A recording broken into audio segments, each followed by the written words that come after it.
اللہ اللہ اللہ۔ نئے بیانات کے لیے ضرور سبسکرائب کرے راہ ہدایت بیان چینل۔ بسم اللہ الرحمن الرحیم۔ مکرم و محترم جناب مفتی صاحب دام مجدہ، آپ نے آڈیو ریکارڈ کے ذریعے مولانا سعد صاحب دامت و برکاتہم کے ایک بیان پر رد عمل کے سلسلے میں معلوم کیا تھا۔ اس سلسلے میں چند باتیں پیش خدمت ہیں۔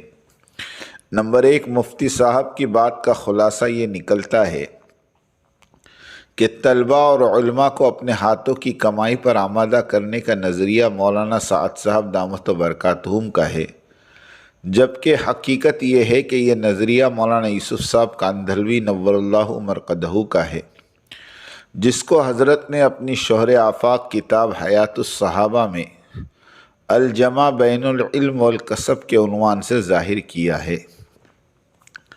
نمبر 2، مفتی صاحب نے فقط فاقوں کی روایات کو بیان کر کے ان تمام روایات کو نظر انداز کر دیا جس میں وسعتوں کا تذکرہ ہے۔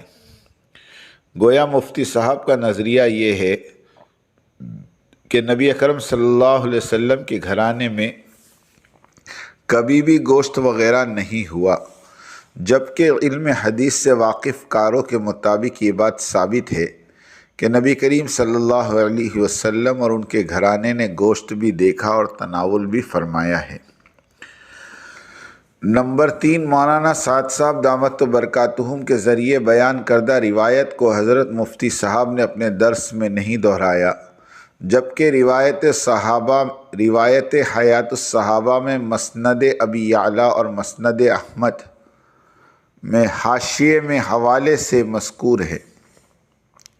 چاہیے تو یہ تھا کہ ذکر کردہ روایت ذکر کر کے اس پر کلام کرتے تاکہ ترک روایت لازم نہ آتا۔ نمبر 4، مفتی صاحب نے یہ بھی واضح نہیں کیا کہ طلباء اور علماء کے لیے کسب بالید یعنی اپنے ہاتھوں کی کمائی کا شرعاً کیا حکم ہے۔ کیا مفتی صاحب اس کو شرعاً جائز ہی نہیں سمجھتے ہیں، یا جائز تو سمجھتے ہیں لیکن مروجہ نظام میں اس کو قابو میں لانا مشکل سمجھتے ہیں؟ کیونکہ انبیاء اور صحابہ بلکہ علماء کرام کا اپنے ہاتھوں کی کمائی کھانا شریعت کی کتابوں میں بالکل واضح ہے۔ تفصیل کے لیے کتب حدیث، شروحات حدیث کی کتابوں کے علاوہ مفتی شفیع صاحب رحمۃ اللہ علیہ کی معارف القرآن، مولانا حفظ الرحمن کی قصص القرآن، حضرت تھانوی کی بیان القرآن کے علاوہ دارالعلوم دیوبند کے سابق شیخ الحدیث مفتی سعید صاحب پالنپوری رحمۃ اللہ علیہ کی سوشل میڈیا پر موجود ریکارڈنگ سے رجوع کیا جاتا تو بات واضح ہو جاتی۔ نمبر 5، مولانا سعد صاحب دامت و برکاتہم نے مدارس کے مروجہ نظام کو بیکار نہیں بتایا، بلکہ اسی بیان میں مدارس کی ضرورت اور اہمیت پر مستقل کلام فرمایا ہے۔ پھر بھی مفتی صاحب دام مجدہ نے یہ معنی نکال لیے کہ مدارس کے مروجہ نظام سے امت مسلمہ کو بدگمان کر رہے ہیں۔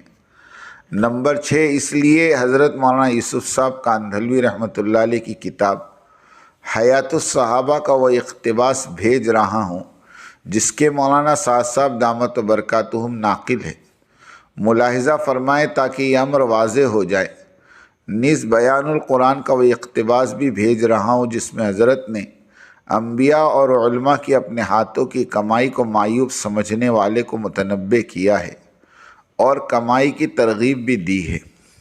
نمبر 7، محسوس ایسا ہوتا ہے کہ جو مولانا سعد صاحب دامت و برکاتہم کہنا چاہتے ہیں اس کو صرف یہ سوچ کر رد کر دیا گیا کہ مولانا سعد صاحب کا نظریہ ہے اور وہ بھی بے بنیاد ہے، جبکہ حقیقت امر اور مولانا کی مراد وہ تھی جو اوپر بیان کی گئی۔ متکلم کی مراد اور سامع کا اخذ مفہوم متضاد ہو گیا، ورنہ نفس کلام میں اشکال نہ رہ جاتا۔ واللہ عالم بالصواب۔ 14 رجب المرجب بروز اتوار، سن 1444 ہجری، 5 فروری سن 2023۔